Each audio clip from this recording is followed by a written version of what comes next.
O sea que... Bueno, sí, ¿lo veis bien? ¿Desde el fondo también se...? ¿Sí? Venga, bueno. Y si no me oís, que se me olvidará que tengo que acercarme al micrófono, pues me miráis raro o algo también. Para que... Bueno, los que habéis hecho un poco el recorrido conmigo de la exposición, pues ya os he contado un poco cuál era la motivación principal, ¿no? Y la idea de hacer esta exposición ahora. Y no es otra que poner en valor y dar a conocer la diversidad de anfibios que tenemos en España, en la península ibérica. Y de esa manera, pues bueno, contribuir a promover su conservación, ¿no? Pues esta idea de conocer para conservar. En los paneles de la exposición, pues lo que hemos tratado es de ser muy sintéticos, de presentar poco texto, porque bueno, pues yo ahora os hablaré de otros recursos donde podéis ampliar, si os interesa, la información acerca de la biología, del estado de conservación, del área de distribución, lo que queráis, incluso de la historia evolutiva. El de la historia evolutiva hablaré más en esta charla, pues porque creo que ayuda a comprender por qué tenemos esta diversidad y a ponerla aún más en valor, porque es una historia con unas raíces muy profundas y que pienso que tenemos una responsabilidad, por tanto, muy importante de conservarla para transmitirla a las siguientes generaciones, en caso de que las haya, a la nuestra. Y, y bueno, pues ese es un poco el planteamiento general. Como investigador del museo y miembro de la Asociación Herpetológica Española, pues bueno, pues creo que en las dos facetas pues tenemos esta responsabilidad como investigadores y como miembros de la AE bueno, de justificar por qué nos dedicamos a lo que nos dedicamos y de bueno, pues dar a conocer y divulgar, en este caso, sobre los anfibios. No sé si habrá en el futuro otra exposición sobre reptiles, no sé cómo haremos sin Jesús, pero bueno, habrá que plantearlo. Bien, sin más rollo, a ver si consigo... No, no está conectado. Ah, no, perdonad.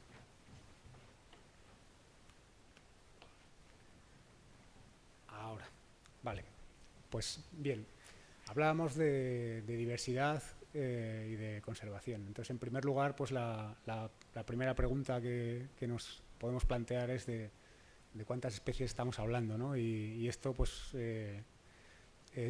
expresamente no he querido poner un número concreto porque, bueno, esto depende un poco de la fuente que consultéis y, y en esto, pues, me siento también un poco responsable como investigador que se dedica a hacer sistemática molecular, pues con frecuencia despertamos las iras de la gente que se compra una nueva guía de campo y ya no le valen los nombres porque hemos cambiado. Bueno, pues vivimos en una época en la que, pues, con las nuevas herramientas moleculares son posibles estudios que nos permiten ir más allá de lo que se podía hacer hace tan solo 20, 30 años y bueno, pues esto nos permite afinar un poquito más a la hora de definir especies y de analizar estos patrones de diversidad. Por poner un punto de partida y porque además es un recurso que se elabora desde aquí, desde el museo, pues he puesto como referencia el listado de especies en la enciclopedia virtual de vertebrados españoles, que supongo que muchos conoceréis ya y a los que no lo conozcáis, pues os animo a que entréis en esta web y ahí desde luego tenéis una cantidad de información tremenda. El espíritu un poco de la enciclopedia es recopilar toda la bibliografía disponible sobre todas las especies de vertebrados de la península. Entonces, en este caso sería la página dedicada a los anfibios y aquí podríais consultar, pinchando aquí, pues un listado que os llevaría a las fichas si no recuerdo mal, son 33 especies, pero por ejemplo aquí pues no se tendrían en consideración las que están presentes en los territorios del norte de África, en otros sitios sí. Pues por eso digo, lo que sí se tiene en consideración, aunque no están todavía los textos disponibles, serían los correspondientes a especies recientemente descritas o recientemente elevadas a especies, como sería el caso del sapo partero almogávar, Alites almogávari, del que hablaré después, o la rana galaica, rana parvipalmata, de la que hablaré después también. Bien, y vale, tenemos muchas especies y hablaba antes de las raíces profundas que tiene esta diversidad, ¿no? Podemos plantearnos también esta pregunta, ¿no? ¿Desde cuánto tiempo llevan aquí todas estas especies? Y una manera de tratar de responder a esta pregunta pues es consultar el registro fósil, ¿no? Y, por ejemplo, si hacemos ese ejercicio, pues podemos ver que podemos hacer este ejercicio para los 17 géneros de anfibios que tenemos hoy día en la península ibérica y consultar el registro fósil ibérico, no mundial, ibérico, de estas especies, y vemos que el mayor número de casos llevan aquí desde el Mioceno, desde hace más de 10 millones de años, como género. O sea que estos grupos que hoy salimos al campo y vemos por ahí, pues llevan evolucionando in situ en la península ibérica más de 10 millones de años. Por poner esto un poco en contexto, ¿qué pinta tenía la península ibérica hace 10, 15 millones de años? En este caso 13 millones de años, pues era muy diferente, ¿no? En todo este tiempo la península ha sufrido unos cambios tectónicos, unos cambios climáticos tremendos que han dado lugar pues a la orografía que es familiar para nosotros hoy en día, a las cuencas fluviales como las conocemos hoy en día, pero todo eso ha tenido lógicamente un impacto muy grande en la evolución de los diferentes grupos animales y vegetales, especialmente en grupos como los anfibios, que tienen una capacidad de dispersión pequeña y que se ven afectados más directamente por este tipo de cambios, ¿no? Y por ponerlo en contexto, con un grupo que nos es familiar a todos, pues nuestro género, el género Homo, lleva en torno a 1 millón de años en la península ibérica. Sería, creo que, unos 900.000 años para los Homo antecesor de Atapuerca, y nuestra propia especie, Homo sapiens, llevaremos unos 40-50.000 años en la península. O sea que somos unos recién llegados, por así decirlo, ¿no? En comparación con esas ranas que vemos en las charcas que nos pillan cerca de casa o del pueblo.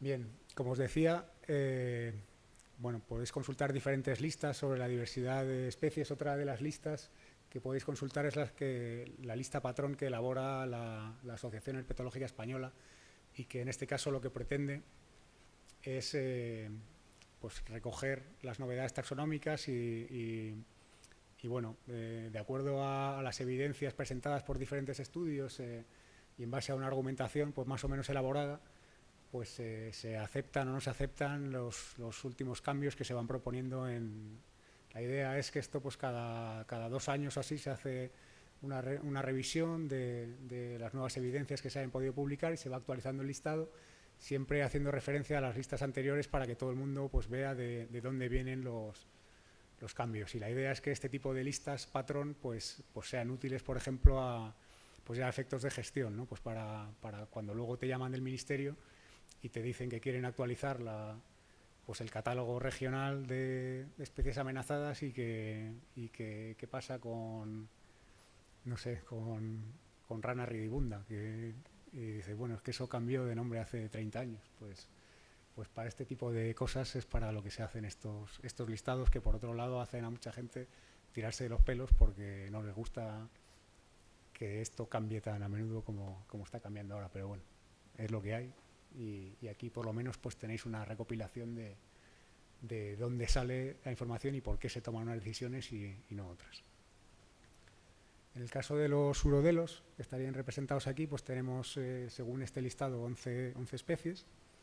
Y voy a pasar ahora a continuación pues a presentarlas y a comentar un poco lo que sabemos acerca de su historia evolutiva, ¿no? De cada una de ellas. La primera sería la salamandra rabilarga, Quioglossa lusitanica, que es una especie endémica de la península ibérica. Aquí tenéis el área de distribución, es endémica del cuadrante noroccidental. Y bueno, pues los análisis genéticos que se han hecho lo que han mostrado es, pues a pesar de que es un género que contiene únicamente esta especie y que sus parientes más más cercanos, pues estamos hablando de otro género del que se han podido separar hace decenas de millones de años, pues este sería como el último relicto el último superviviente de un linaje muy antiguo y que bueno, pues se caracteriza por haber presentado un refugio glaciar en el centro de Portugal, al sur del río Mondego, a partir del cual pues bueno, ha llegado a tener su distribución actual, recolonizando la mayor parte de esta área del norte, perdiendo diversidad genética. O sea, donde tiene mayor diversidad es en esta zona del centro de Portugal.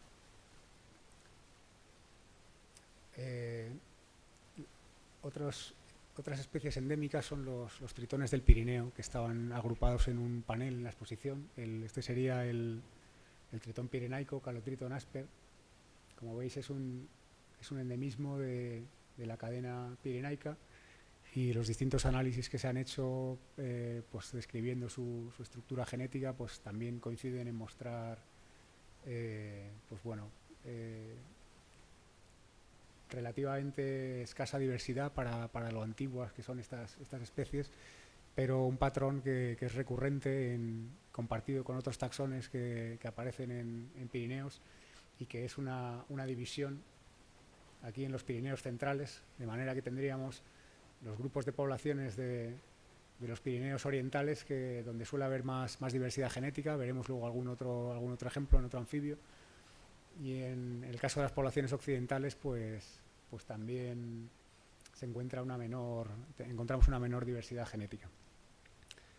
Hace unos años, ya pues como creo que en 2005, se describió como una especie independiente este tritón, Calotriton arnoldi. En esta figura tendríais este sombreado oscuro, sería la distribución del tritón pirenaico que hemos visto antes, y este pequeño aislado corresponde a pues, estas poblaciones del macizo del Montseny, en la provincia de Barcelona, y son, como veis, un pequeño grupo de 6-7 poblaciones asociadas a torrentes de montaña en la cuenca del río Tordera, y que bueno, se separaron de esta otra especie hace algo menos de 2 millones de años, del otro tritón pirenaico, y que bueno, han quedado ahí aisladas en esta zona, y se trata de una especie que está en peligro crítico simplemente por su área de distribución tan restringida, con muy poca diversidad genética también. Por contrastar con esta poca diversidad genética, tenemos una especie también muy interesante, como la salamandra común, porque es todo lo contrario, ¿no? Tiene una diversidad de patrones de coloración, morfológicamente también presentan diferencias de tamaño, en la morfología de la cabeza, en los modos de reproducción. En las poblaciones de aquí del norte tenemos poblaciones que tienen desarrollo vivíparo, que las hembras dan a luz a juveniles ya terrestres, mientras que en el resto del área de distribución tenemos larvas que completan su desarrollo en el agua. Y bueno, esto sería una representación de algunas de las subespecies que tenemos en la península ibérica, donde se han descrito hasta 9 subespecies diferentes, que por supuesto, pues para complicarnos la vida, a los que nos interesa tratar de desentrañar su historia evolutiva, pues entran en contacto en numerosas zonas, hibridando y complicando un poco la historia, pero también haciéndolo un poco más apasionante, ¿no? Como lo que ocurre aquí en el sistema central, donde tenemos varios núcleos aislados entre sí de la subespecie Almanzoris, que según datos genómicos que hemos generado recientemente sería el linaje más antiguo dentro de la radiación ibérica, más divergente que la subespecie Longirostris, que en algunos casos se ha tratado incluso como una especie aparte. Pues en realidad los datos genómicos lo que dicen es que es Almanzoris el grupo más antiguo. A lo largo de esta presentación, pues iré también por poner cara a la gente que ha dedicado buena parte de su vida a trabajar estos problemas, y pues iré poniendo fotos de investigadores que han trabajado en las diferentes especies, ¿no? Y con la mayoría de los cuales he tenido la la inmensa suerte de trabajar. La salamandra común, la que tenemos en la península, pues su especie hermana, según también todas las evidencias genómicas, sería la salamandra norteafricana, la salamandra algira. Es una especie que tiene una distribución muy fragmentada en el norte de África, asociada a los sistemas montañosos del Rif y del Atlas pues en las Cabilias. Y bueno, también se han descrito varias subespecies, una especie también muy polimórfica, incluso también incluso en los modos de reproducción. También tiene poblaciones vivíparas, como ocurre con las que tenemos en Ceuta, por ejemplo. Pequeña población, muy amenazada. Bien, otra especie no es endémica de la península ibérica porque también está presente en el norte de África, el gallipato, que seguro que la mayoría de vosotros conoceréis. Estos son datos de la tesis de Jorge Gutiérrez y lo que vio Jorge fue que dentro de la península tenemos una gran diversidad y muy antigua. Tenemos como dos grupos grandes de poblaciones, dos linajes, que serían por aquí, serían las poblaciones en rojo y naranja. Naranja, si veis, es un linaje exclusivo de la región del Algarve, y estos se diferencian mucho de las que están presentes en el sur y este de la península, incluyendo también las poblaciones de Marruecos, donde también hay mucha diversidad, pero estas poblaciones están más estrechamente emparentadas con estas poblaciones del este, y como Jorge pudo demostrar con sus datos, pues esto es debido a que se ha producido intercambio de poblaciones relativamente reciente. Relativamente reciente quiero decir cientos de miles de años, no antes de ayer tampoco, pero bueno, es un caso interesante porque generalmente lo que solemos tener son especies hermanas separadas por el estrecho, porque la última vez que estuvieron conectadas hace 5 millones de años, que se inundó el Mediterráneo por última vez, o sea que es un caso bastante peculiar. Y otra cosa interesante que vio Jorge es que cuando representamos la diversidad genética dentro del área de distribución de la especie, aquí veríamos en rojo serían los valores más altos de diversidad. Como veis, está concentrado en el tercio sur de la distribución, en el norte de África, y se correlaciona bastante bien con las zonas que climáticamente o que han mantenido un clima favorable para la especie de manera continuada durante el último ciclo glaciar. O sea que estas zonas han servido como refugios para la especie, y en épocas frías, como el último máximo glaciar hace unos 20.000 años, y posteriormente pues se han ido expandiendo hacia el norte, y lo que vemos ahí es una señal de pérdida de diversidad genética a medida que se expanden hacia el norte. Veremos otros casos parecidos también así. Los tritones jaspeados, se trata de dos especies hermanas separadas en su distribución en la península por el sistema central, así a grandes rasgos, que solo cruzan ocasionalmente en algunas zonas. Aquí tendríais el tritón pigmeo, que es un endemismo ibérico y está presente al sur del sistema central, y este sería el tritón jaspeado, que está presente en el norte y entra bastante en Francia. Tiene una zona de hibridación muy estrecha y son buenas especies. El tritón alpino tiene un patrón muy diferente no se trata, bueno, sí,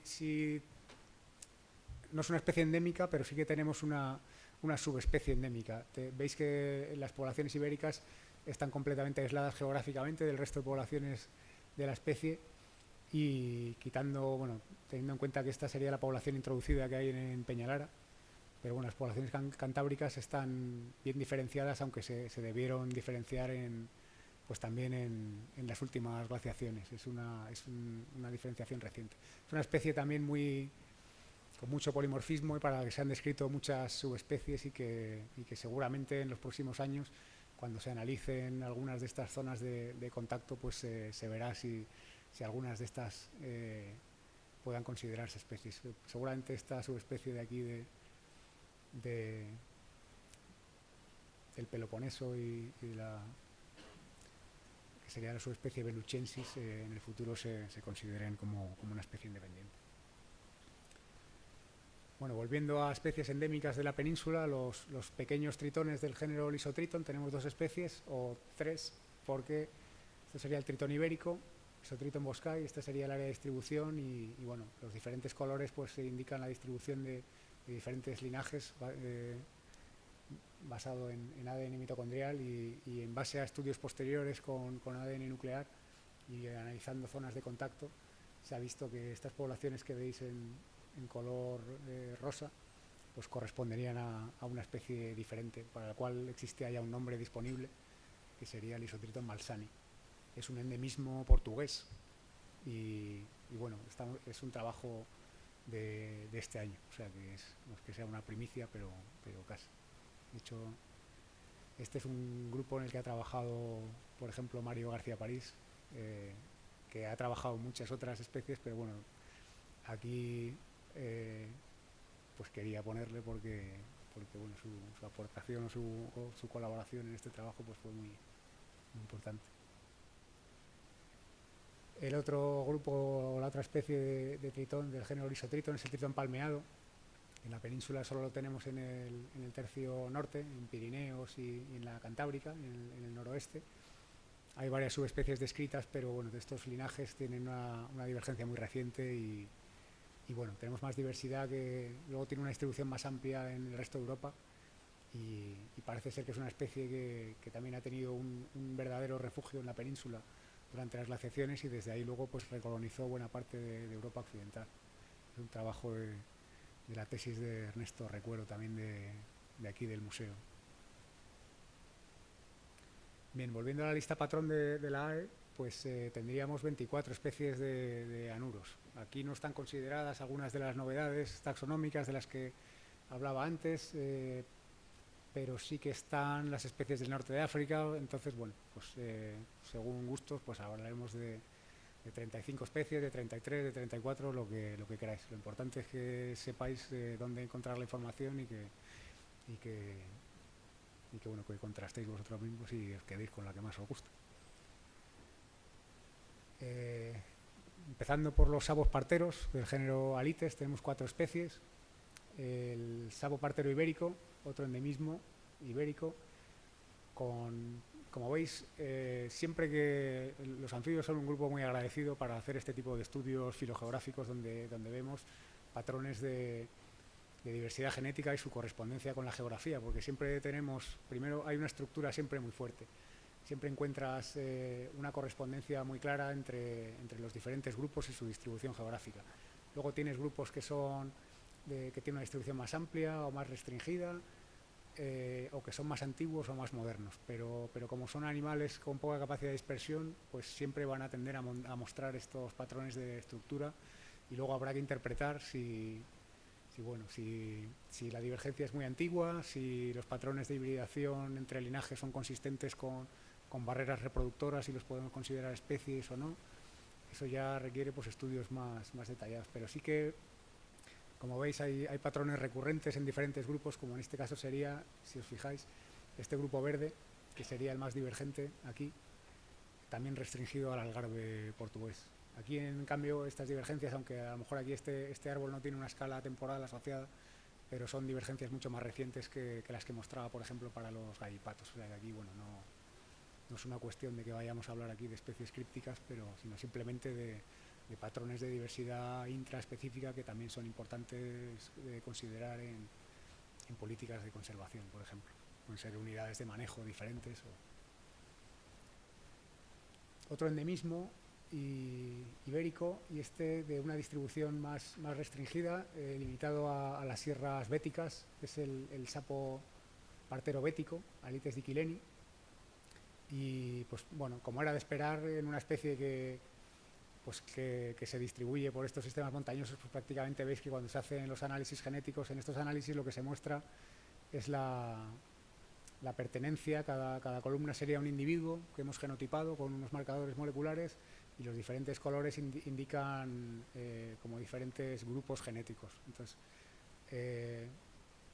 la altura de la columna o los colores de cada columna indicarían los porcentajes de asignación de un individuo concreto por ejemplo, veis que algunos individuos de este grupo amarillo pues tienen un porcentaje aquí como de mezcla con, con el grupo verde, etcétera. Esto suele ocurrir en las zonas en las que están más próximas las poblaciones de estos grupos, pero te da una idea un poco de ayuda a describir la estructura genética y a definir estos linajes que en este caso pues claramente nos pueden servir para delimitar unidades de gestión. Prácticamente cada sistema montañoso pues lo podemos, pues aquí tendríamos Cazorla, Alcaraz y Segura, por aquí tenemos las poblaciones de Sierra Nevada y Sierra Tejeda, etcétera. Sapos parteros suelen tener también, son animales muy pequeños y que suelen tener una estructura genética muy fuerte. Un caso muy especial, otro de microendemismo, en este caso restringido a la isla de Mallorca, el sapo, el ferreret, ¿no? El sapo partero balear, Alites muletensis. ¿Y por qué es peculiar? Porque es una especie que se describió primeramente como fósil. Se encontraron estos huesos en una cueva y el profesor Borja Sánchez con Rafael Adrover pues lo describieron y correctamente lo asignaron, lo identificaron como un sapo partero. Y posteriormente, unos años después, porque estos restos eran muy recientes, de manera que ellos mismos dijeron, bueno, pues esto se tiene que haber extinguido antes de ayer. Y efectivamente, pues en áreas remotas de torrentes de montaña de la Sierra Tramontana, pues se encontraron vivitos y coleando, solo para unos años después ver cómo las poblaciones iban desapareciendo por una enfermedad, por un patógeno, la quitridiomicosis, que irónicamente se introdujo gracias al programa de cría en cautividad, que soltó, sin saberlo, ejemplares infectados de quitridiomicosis en el medio natural. Parece que ahora mismo estas poblaciones, la amenaza de la quitridiomicosis no es tan fuerte, pero siguen teniendo otras como depredación por especies introducidas, de culebras de agua, el género Natrix, por ejemplo, que parece que en algunas de las mejores poblaciones son la principal amenaza. Y hablaba de la fuerte estructura genética que tenían los sapos parteros en general, y en este caso pues los sapos parteros comunes pues son el mejor ejemplo, ¿no? Fijaros, esto sería un poco todo el área de distribución de la especie, el área ibérica, porque veis que luego está presente también en Francia y llega hasta Alemania, Bélgica, pero como ocurre con las salamandras, toda la diversidad la tenemos aquí, y aquí de hecho se habían descrito varias subespecies. Cuando analizamos esto con marcadores del genoma nuclear, pues encontramos estos grupos que más o menos se corresponden con diferentes subespecies. La más diferenciada sería esta, la subespecie almogávari del noreste de la península, pero también hay otras bastante divergentes, como este grupo verde de aquí del sistema central. La subespecie presente en Europa y en la Cantábrica sería la subespecie nominal, obstetricans, y luego tendríamos otra como Pertinax, de muy amplia distribución. Pero esta especie, este linaje almogávari, era tan divergente que bueno, decidimos hacer un estudio en más profundidad de la zona de contacto aquí con Pertinax, donde teníamos un buen muestreo.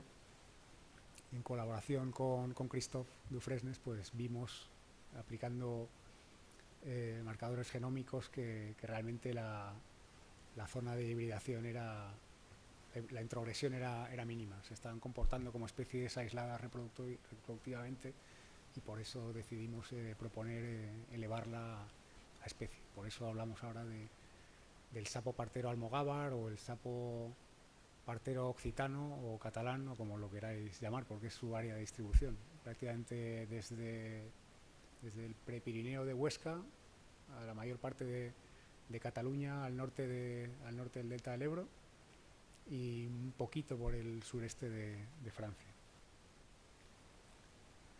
Los sapillos pintojos del género Discoglossus es un poco el caso inverso, y eso, pues cuando nos meten caña por separar especies, pues bueno, por lo menos puedo hablar de los Discoglossus, que hace unos años eran 2 especies en la península, corresponderían a estos grupos que veis en morado y en azul. La especie del oeste se llamaba Discoglossus galganoi y la del este Discoglossus yannae.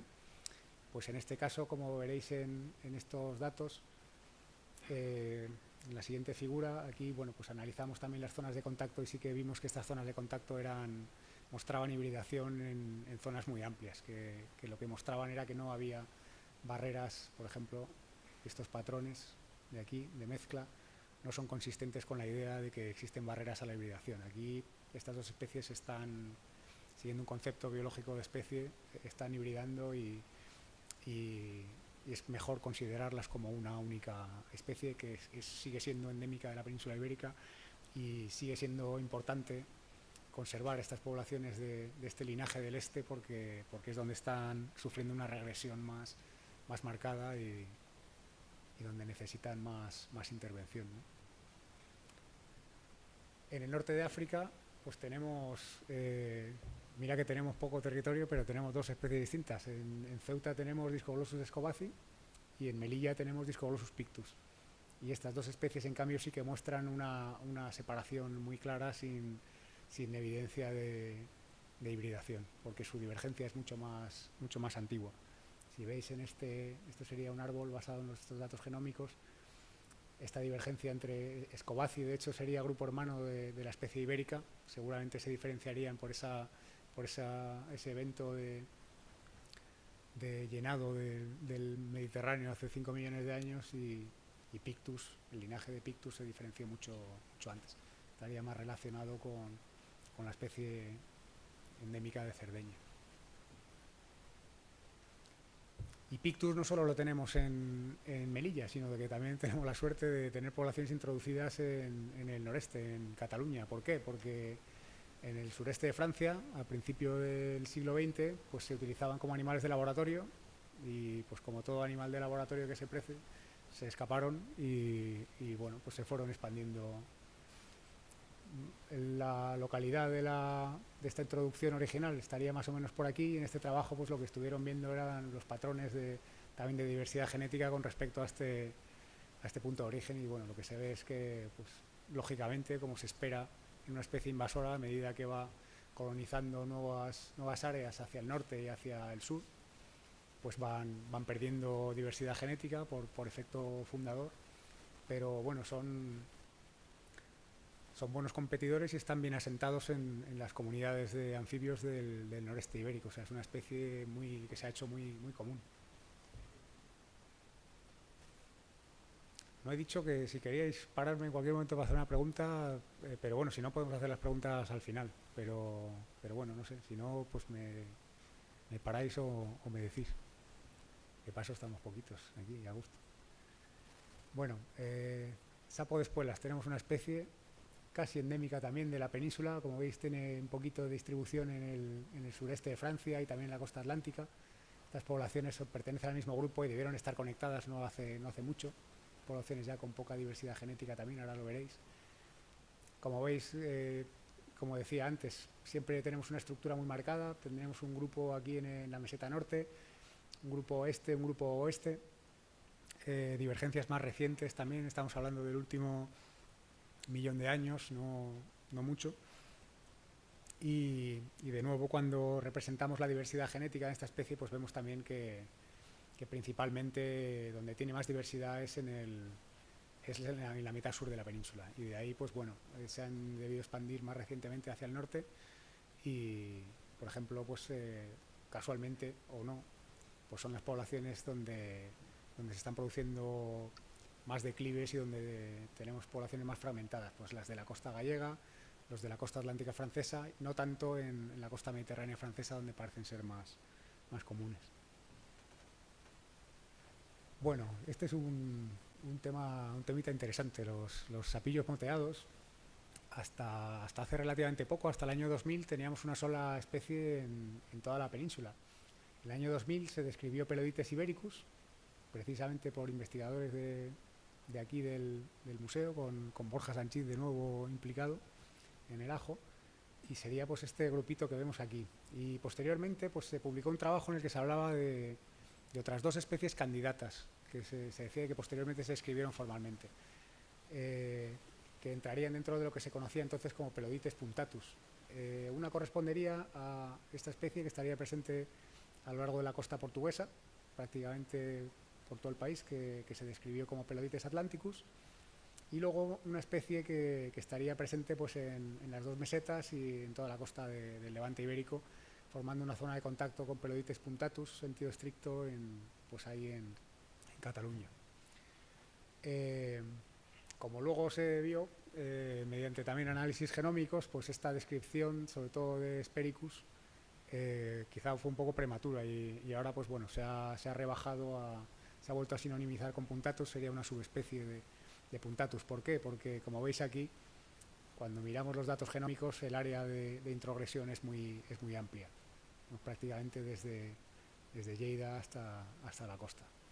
Veis aquí todo este patrón de introgresión, pues igual, lo que te está diciendo es que no hay barreras fuertes a la hibridación y se están comportando como subespecies, no como especies propiamente, ¿no?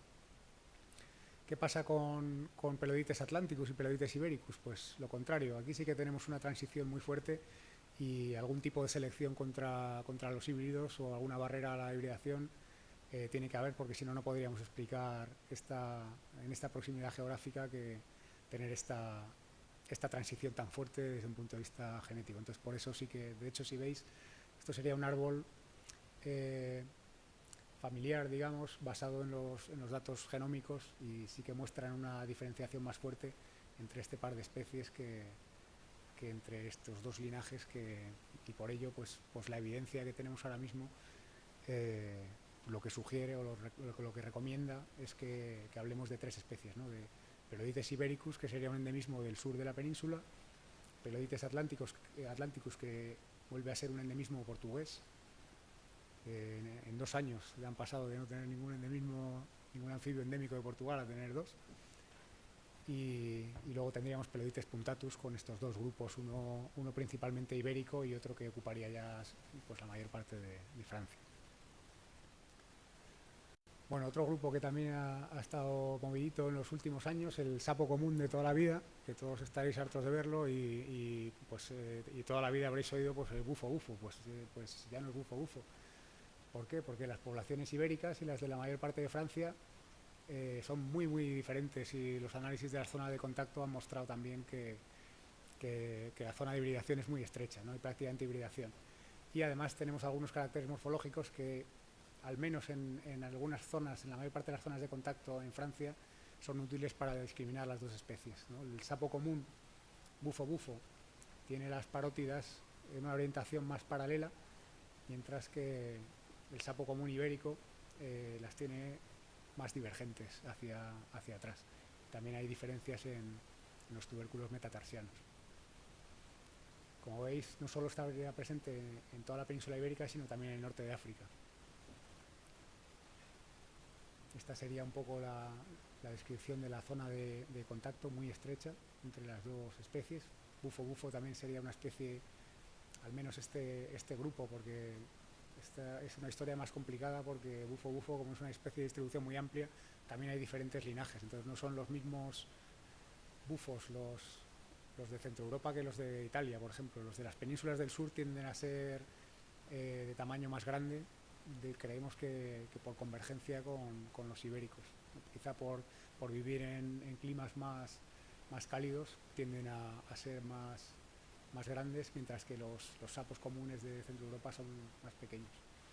Y esto es un trabajo que también ha liderado Pim Arsen, que por cierto se jubila este año también, como se jubiló el año pasado el doctor Sanchís.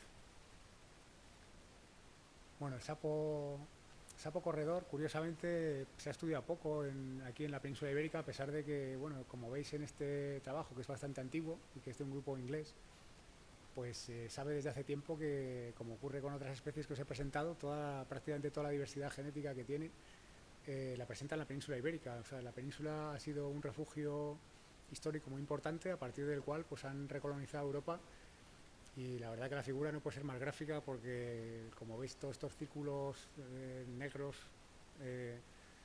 pues ya te dan una idea de tristeza, ¿no? Y de homogeneidad y fijaros aquí qué diversidad tenemos, cuántos grupos diferentes. Y bueno, ya digo, esto es un trabajo, si no recuerdo mal era con aloencimas, pero que está pidiendo a gritos que se revise con marcadores pues pues como los que se usan ahora actualmente en estudios de este tipo, ¿no?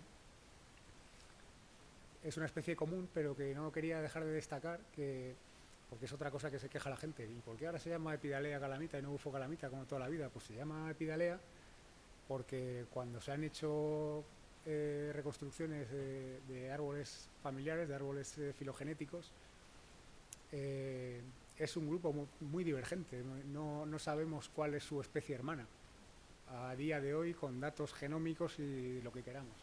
Es un linaje muy antiguo y que bueno, incluirlo en bufo realmente no dice nada, porque bufo ha quedado restringido a los sapos comunes y su linaje, pero la divergencia de estos sapos del resto de bufos es a lo mejor de 15-20 millones de años. Entonces realmente no comparten muchas cosas con... Sí, tienen pinta de sapo, pero llamarlos Epidalea pues de alguna manera nos recuerda bueno, que también es un superviviente de un linaje muy antiguo, y que aunque estemos hartos de verlo porque es una especie por suerte muy común, pues es especial y merece que lo conservemos. Como veis soy bastante parcial, ¿no?, con estas cosas, pero bueno, es que si no lo defiendo yo, ¿quién lo va a defender? Bueno, en el norte de África también tenemos, en este caso en Ceuta, alguna población de sapo moruno, de Sclerophis mauritánica, que son estos espectaculares sapos que con esta coloración tan vistosa y que alcanzan tamaños muy grandes, ¿no? Esta es una especie que está ampliamente distribuida por todo el norte de África, y que bueno, pues como entran en Ceuta, pues también hablamos de ellas y tenemos esa suerte de tenerlas, ¿no?, en las listas. Del grupo de los sapos verdes, que también han sufrido hace poco una reordenación taxonómica, y que bueno, no todo el mundo ha aceptado, o sea que esto también es un poco provisional. Pues tendríamos dos especies, el sapo balear, que en cualquier caso habría sido introducido en tiempos históricos en Baleares, sería Buphotes balearicus, y en el norte de África, tanto en Ceuta como... No, en este caso sería en Melilla, aunque aquí veis la distribución continua, pero no llega a haber poblaciones en Ceuta, pero sí entran ocasionalmente en Melilla el sapo verde norteafricano, Buphotes bulengeri. Bueno, recientemente también se ha publicado, la Sociedad Europea de Herpetología ha publicado también una lista patrón y considera a estas dos especies como subespecies del sapo verde de toda la vida, de Buphotes viridis. O sea que bueno, pues esto seguirá dando que hablar y ya veremos, pero bueno, que sepáis que tendríamos estos dos representantes de este género en España.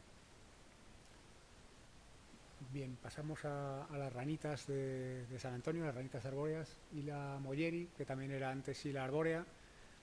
También se está hablando ahora de volver a Hila arbórea. Esto, bueno, no se acaba nunca, pero bueno.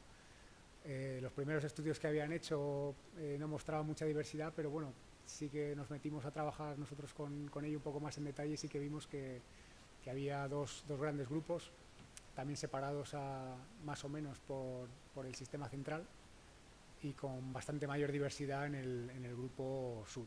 Fijaos, todo este grupo, sobre todo en Portugal, es donde tendríamos el mayor número de grupitos, y cuando hacíamos una representación, una interpolación de estas de la diversidad genética, también se ve que donde tienes más diversidad es en el centro de Portugal, y a partir de ahí pues como que se habrían expandido hacia el este hasta su distribución actual. Pero en cambio, a diferencia de los sapos de espuelas o de los gallipatos, que son especies más termófilas, estas ranitas, aunque son ranitas pequeñas y aparentemente frágiles, pues son más tolerantes a condiciones más frías, y los datos nuestros por lo menos no mostraban que hubiera esas señales tan claras de haber sufrido cambios en sus áreas de distribución, pues quedando limitadas a áreas de refugio en periodos fríos y expandiéndose en periodos cálidos. No, en este caso lo que veíamos era mayor estabilidad, ¿no? Eso deja una señal en el genoma que se puede interpretar. Y el caso de la ranita meridional, pues bueno, es bastante peculiar. Ahora hace unos días ha salido otro trabajo que reevaluaba un poco esto y añadía también datos genómicos, y Y realmente eso, cuando Ernesto hizo este estudio para su tesis también, pues realmente es un puzzle bastante complicado de entender, ¿no? Porque en España tenemos estos dos grupos de poblaciones, las del suroeste y las de Cataluña y País Vasco, y como veis no solo son o tienen afinidades con grupos distintos en el norte de África, sino que además está como al revés, porque las poblaciones del suroeste ibérico son más parecidas a las del sur de Marruecos que a las del norte de Marruecos, que a su vez son más parecidas a las de Cataluña y Francia. Y esto, pues bueno, en este último trabajo que ha salido ahora, ya os digo, en esta última semana, pues lo ponían un poco en el contexto de, pues de las rutas de comercio humanas en los últimos 5.000 años, vamos. Llevo una hora. Joder, bueno, ¿estáis cansados o...? Sí. Joder, qué peligro tengo, pues sí. Lo siento. Bueno, pues voy a aligerar un poco así porque me queda todavía un poco. Pero bueno, paso a las ranas pardas y así nos va quedando menos. Rana dalmatina es una especie básicamente europea y que tenemos nada, un pequeño relicto ahí en Navarra y País Vasco de poblaciones pues, muy fragmentadas y como veis con una estructura también muy fuerte. Prácticamente cada grupito de charcas tiene que manejarse como una unidad de gestión. Rana ibérica, la rana patilarga, es una especie también endémica de la península ibérica y que bueno, los estudios que se han hecho pues tampoco no han mostrado una estructura muy fuerte y quitando una diferenciación sorprendente del grupo de poblaciones de más al sur, ¿no? En la sierra de Guadalupe sí que sería una unidad de conservación especial y el resto, pues bueno, igual tenemos más diversidad en el centro de Portugal y menor según se han ido expandiendo a lo largo del sistema central y de la Cantábrica. Rana pirenaica, otro endemismo pirenaico y que tiene el mismo patrón que los tritones pirenaicos. Estos datos son de la tesis de Marcos Peso, que también la hizo aquí en el museo. Y tendríamos por un lado este grupito azul de Pirineos occidentales y por otro lado el resto de poblaciones más o menos diferenciadas también por cuencas fluviales y con mayor diversidad en el grupo este, como ocurría con los tritones, como en este caso. La rana bermeja, igual otra especie de distribución muy amplia en el resto de Europa. En la península solo las tenemos en el cuadrante norte y también estos estudios genómicos han mostrado una zona de contacto muy estrecha aquí al este de Asturias, Cantabria, y bueno, existía este nombre, rana parvipalmata, también tiene algunas diferencias morfológicas y bueno, se ha elevado a especie recientemente. Sería esta rana galaica de la que hablaba al principio, como la queráis llamar, porque los nombres comunes es lo que tienen, ¿no? Que cada cual le pone el que más le guste. Y por último, las ranas verdes, la rana verde común, estáis hartos de verla, tampoco se ha trabajado a nivel genético, aunque sí que se ha visto datos que tenemos sin publicar que bueno, la diversidad que tiene en la actualidad pues no es todo dentro del último millón de años y es una especie que si llevo toda la charla hablando de la estructura tan fuerte que marcan, que en cuanto tienes una montaña o algo, pues normalmente tienes grupos perfectamente separados al norte y al sur, pues en este caso las ranas no tienen barreras tan fuertes como otras especies. Son especies que dispersan mucho y esto lo hemos podido ver también en estudios en el campo, marcando con microchips que realmente se mueven más que otras especies con las que conviven. Y esto se refleja, claro, en su estructura genética. La rana de Graf es un híbrido entre nuestra rana perezi y una rana europea y bueno, es muy difícil distinguirla salvo genéticamente y mirándoles los dientes bomerianos que normalmente no te los enseñan, así que no es una cosa muy práctica de ver en el campo. Se han descrito poblaciones a lo largo del Valle del Ebro y en Cataluña y poco más, porque hibridan con poblaciones del sur de Francia. Y en el norte de África, para terminar, pues tenemos pues la rana norteafricana, la rana verde norteafricana, que también es pues, un complejo de especies y las que tendríamos en Ceuta y Melilla creo que serían Pelophylax, Río de Oroy, les correspondería, pero bueno, que yo sepa todavía no se ha adaptado.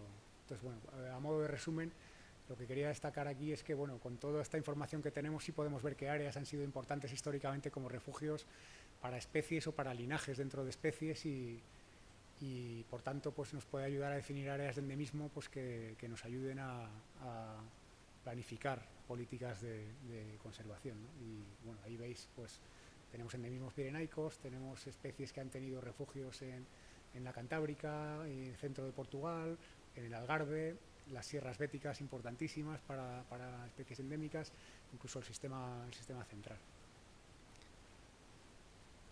Ya conocemos toda esta diversidad y bueno, ¿en qué estado de conservación está? Pues bueno, esta es una de las líneas prioritarias, como decía, de la AE, ¿no? De lo que nos preocupa en la AE, pues bueno, pues conocerlo y divulgarlo y ayudar a protegerlo. Y la AE tiene varios proyectos en este sentido, como sería el SARE, donde se hace seguimiento en cuadrículas determinadas, se hacen muestreos repetidos para ver tendencias poblacionales, y tiene otros proyectos como SIARE, que lo que ofrece son mapas de distribución de anfibios y reptiles actualizados con las citas que podéis subir cualquiera y que bueno, se revisan y que tiene una herramienta muy útil, que es que puedes visualizar las citas por años. Y esto te permite ver cómo, por ejemplo, en algunas especies, como el sapo de espuelas, cuando divides las citas por grupos de años, podéis ver en azul las citas hasta el año 99, que veis que son bastantes, me tendréis que creer, pero el 40% aproximadamente de todas las citas que tenemos para la especie en España no tienen confirmación en los últimos 20 años. Teniendo en cuenta que en estos últimos 20 años hemos añadido todas estas cuadrículas en rojo, pues no es que hayamos estado cruzados de brazos y no hayamos ido al campo a ver si siguen ahí o no, sino que estas zonas que vemos en azul, en muchos casos, si veis, coinciden con zonas costeras donde hay estudios que han mostrado que ha habido una pérdida muy importante de poblaciones. Entonces, gracias a proyectos como este, pues podemos, cuando viene la IUCN y te dice tenemos que revisar las categorías de amenaza para la lista roja, ¿hay datos de tendencias poblacionales? No, pero tenemos estos datos que nos hacen sospechar que se están produciendo declives bastante importantes en todo el área de distribución de la especie. ¿Qué herramientas tenemos? Pues en el año 2002 se publicó este libro rojo. La taxonomía, ya solo con lo que os he contado antes os podéis imaginar lo que refleja la diversidad actual. Pero bueno, si nos centramos en las categorías de amenaza, a grandes rasgos, en las tres categorías primeras, en peligro crítico, en peligro y vulnerable, tenemos aproximadamente una tercera parte de las especies.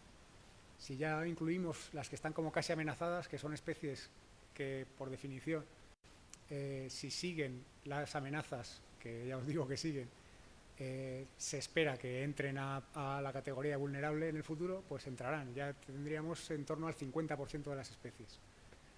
Así que, bueno, pues vosotros mismos, necesitamos actualizar esto ya y necesitamos actualizar los catálogos regionales, porque en España cada comunidad autónoma tiene sus listas rojas y algunos los han actualizado y otros, como aquí en Madrid, tenemos un catálogo del año 92, si no recuerdo mal. Con lo cual os podéis imaginar lo práctico que es. ¿Y por qué están amenazados los anfibios españoles? Pues la principal razón es la pérdida, alteración y fragmentación de sus hábitats. Y aquí he puesto imágenes de hábitats típicos, de charcas temporales, donde tenemos comunidades de anfibios ricas y diversas y abundantes, y que por desgracia pues cada vez son menos frecuentes. Y todos estos medios temporales, como son pequeños, no suelen entrar en listados de espacios naturales protegidos, ni suelen ser objeto, aunque existen figuras legales para crear microreservas o otras maneras de protegerlos, pues se usa poco. Y esa es la principal razón. ¿Qué más tenemos? Pues si teníamos poco, pues os lo contaba antes a los que hacéis el recorrido conmigo. Eso pasa en zonas más alteradas. ¿Qué pasa cuando vamos a nuestros espacios naturales protegidos? Pues que tenemos enfermedades nuevas, víricas y fúngicas, que causan mortalidades en masa en sitios donde el hábitat se ha mantenido relativamente bien conservado, ¿no? Aunque tengan alta presión humana, porque bueno, los parques nacionales pues precisamente se caracterizan porque tienen una afluencia de tráfico de personas masiva, ¿no? Bueno, pues tenemos este regalito añadido para pues, contribuir un poquito más al declive, ¿no? Y a las extinciones locales de muchas de estas especies. Además, tenemos el problema de las especies exóticas invasoras. Tenemos las distintas especies de cangrejos que depredan sobre puestas, larvas y hasta adultos. Tenemos infinidad de especies de peces, incluso otros anfibios, que no solo depredan como la rana toro, sino que además son vectores de las enfermedades de las que hablaba antes. O sea que son un buen regalito. ¿Y qué podemos hacer nosotros? Pues bueno, en primer lugar, conocer esto y ponerlo en valor y bueno, darlo a conocer para que, bueno, pues para promover que se conserve, que haya esa idea y que declara esa necesidad de hacer algo, ¿no? Y esa era un poco una de las motivaciones, la motivación principal de esta exposición y de esta charla. Necesitamos entender mejor cómo funcionan las poblaciones y las comunidades de anfibios, porque tenemos un conocimiento muy superficial de la demografía, del uso del espacio que hacen, la ecología espacial. No sabemos lo que se dispersan, no sabemos las migraciones que hacen entre sus medios reproductivos acuáticos y los hábitats terrestres. Y esto es lo que llevamos unos años intentando hacer con programas de seguimiento integrado en los que marcamos con chips muchos individuos y los seguimos durante ya más de 10 años para estimar tamaños poblacionales, para estimar tasas de dispersión, compararlos con las que podemos inferir a partir de marcadores moleculares y tener inferencias robustas de a escala de paisaje, que es lo que, si realmente las poblaciones están tan fragmentadas como nos parece o ellos son capaces de mantener esos niveles de conectividad que hacen que se mantengan a nivel de paisaje, porque una charca que queda aislada y que no mantiene flujo de migrantes con otras está condenada a su extinción a corto plazo, aunque sea sin acción humana por factores estocásticos, simplemente por factores climáticos, por una sequía prolongada y se acabó. Y podemos crear y mantener puntos de agua. Ya que estamos viendo que estamos perdiendo puntos de agua a las puertas, pues vamos a hacer, y no sé si lo habréis visto en el número de Quercus del mes de agosto, publicamos un artículo basado en el trabajo de fin de máster de Carlos Caballero, que está por aquí en la audiencia, y donde se ponían en valor los puntos artificiales de agua como abrevaderos, pilones, albercas, que en muchos casos se pueden adaptar, como en este caso, creando rampas para que no se ahoguen, porque en muchos casos lo que son albercas, sobre todo, son trampas mortales para un montón de especies, donde Carlos ha llegado a ver decenas de ejemplares de sapo común ahogados porque no tenían una rampita, o entran, se reproducen y luego se nadan hasta que se ahogan que se agotan y se ahogan. Pues con pequeñas acciones podemos mantener estos pequeños núcleos y favorecer que a escala local pues haya cierta conectividad y que nos ayude a mantener estas poblaciones. Y ya me callo. Gracias por aguantarme todo este rato.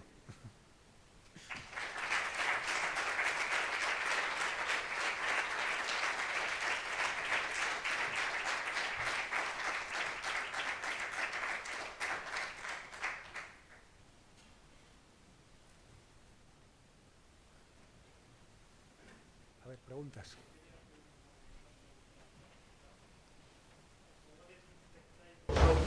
De unas charcas a otras, hemos visto que todas estas enfermedades, con la gota de agua, con el material que se lleve, redes, sí. ¿Cómo lo ves usted? Cuando vais de una zona, de una charca de un sitio a otra diferente. Lo que se suele recomendar es usar soluciones diluidas de lejía, pues aplicarlas a las botas, ¿no? A la suela de las botas, a las redes de lo que vayas a utilizar. Dejarlo secar y aclarar y ya está. A veces, bueno, cuando tienes que trabajar en diferentes charcas que están más o menos en la misma zona, no tienes tiempo para secarlo, pues lo que hacemos es tener pues unas botas para trabajar en esta zona o equipo para trabajar en esta zona. Pero en las zonas en las que trabajamos nosotros o no hemos encontrado evidencia de equitridios o cuando la hemos encontrado no la hemos encontrado asociada a mortalidades en masa. Nosotros trabajamos en los equitridios, por lo que sea, parecen tener más impacto en zonas altas, seguramente por temperaturas, se mantienen mejor en zonas frías y en las charcas temporales en las que trabajamos nosotros principalmente no sobreviven porque no tienen fase de resistencia a desecación, y en sitios como este, en pilones donde sí que tienen agua todo el año, sí que es donde hemos encontrado algunos casos, pero por lo que sea, aquí por ejemplo en el sureste de Madrid no causa mortalidades. Tiene otros efectos porque ves que las larvas, lo que hace el hongo es que se alimenta de la queratina, del disco oral de las larvas, entonces las deja mondas y lirondas, con lo cual lo que sueles encontrarte son larvas que tienen peor condición física, pero aparentemente tenemos poblaciones saludables y sin mortalidades en masa. De alguna manera se apañan con ello como con otras causas de mortalidad que tienen.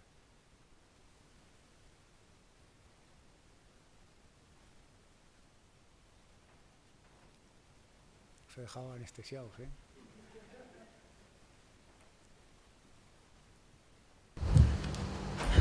En el caso de estos pilones, al final yo los conozco secos y los he visto con pilones y con helipados. Al final, ¿qué haces con esto? ¿Hablas con el ayuntamiento? ¿Hablas con el particular? ¿Te vas todos los años a cuidar la charca? ¿Cuál es la solución práctica al final de todo esto? Pues esa es una de las cosas que Carlos precisamente ha estado trabajando sobre el terreno, y el problema es que muchas veces eso, pues en algunos casos están en terrenos particulares, entonces tienes que hablar con el dueño y bueno, pues ahí tienes de todo, ¿no? Tienes gente más desconfiada que no le interesa lo que estás contando, y gente pues muy entusiasta y que en cuanto le cuentas lo que tienen ahí y tal, pues te ayudan y hacen ellos.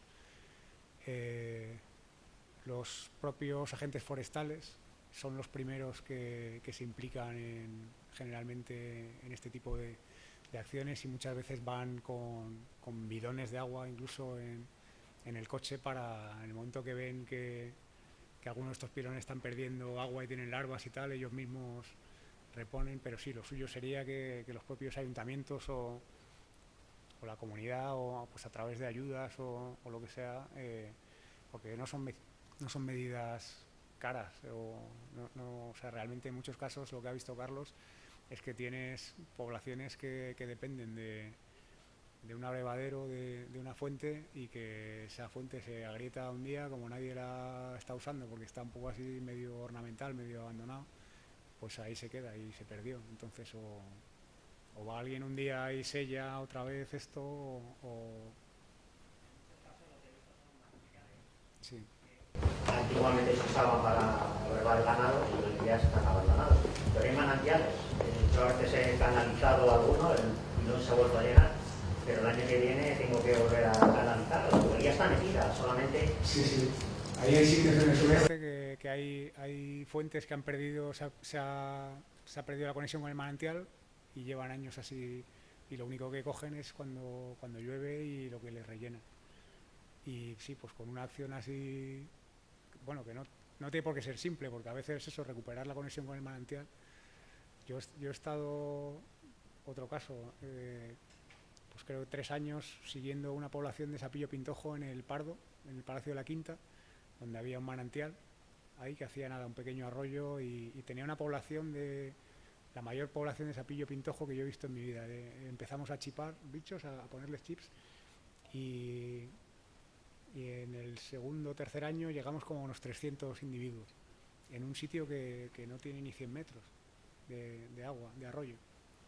El año pasado se perdió la conexión con el manantial, se secó la charquita de la que salía luego el arroyo este, y nunca más. Yo hablé con la gente de Patrimonio Nacional y iban a ver qué se podía hacer, pero cada vez que pregunto eso sigue seco, y cuando me acerco a verlo, y pues una población de cientos de sapillos pintojos, bueno, que es una especie que más o menos la podemos encontrar con relativa frecuencia en Madrid, pero bueno, no es una especie súper común, ¿no?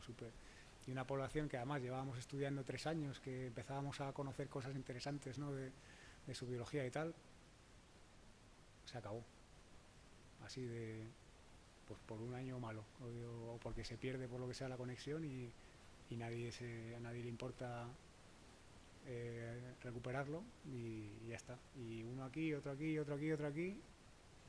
Al final lo que tienes son poblaciones aisladas pues que el día que les toca no, o empiezas con programas de reintroducción o tal, pero yo no, antes de esas medidas, para mí eso serían medidas ya de último recurso, ¿no? Pero lo de programas de cría en cautividad y suelta y reintroducción y tal, a mí no me entusiasman demasiado, ¿no? Pero yo creo que eso ya es una señal de fracaso rotundo, ¿no? Cuando ya tienes que recurrir a eso y además es que tienes muchas papeletas para que no funcione.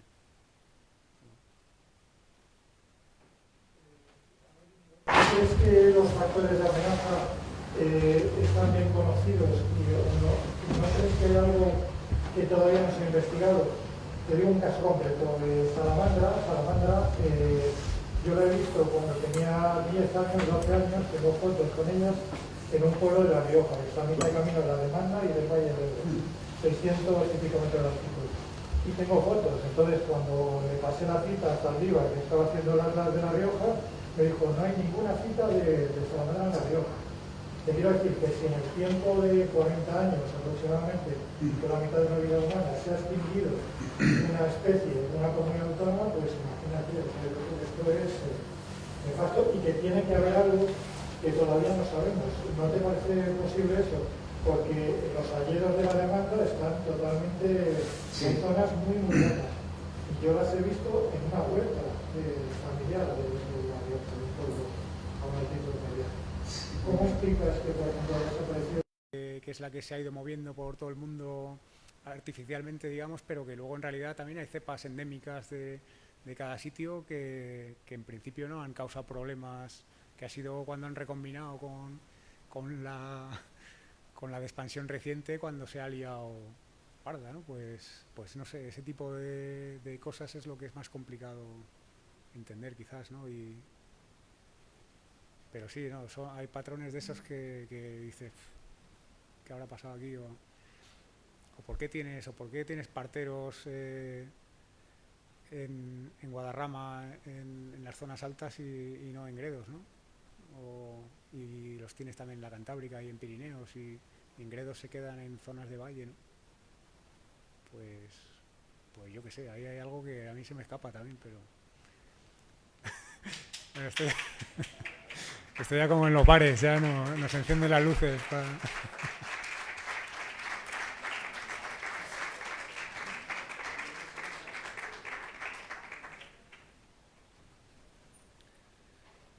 Pues nada, gracias a vosotros por aguantar.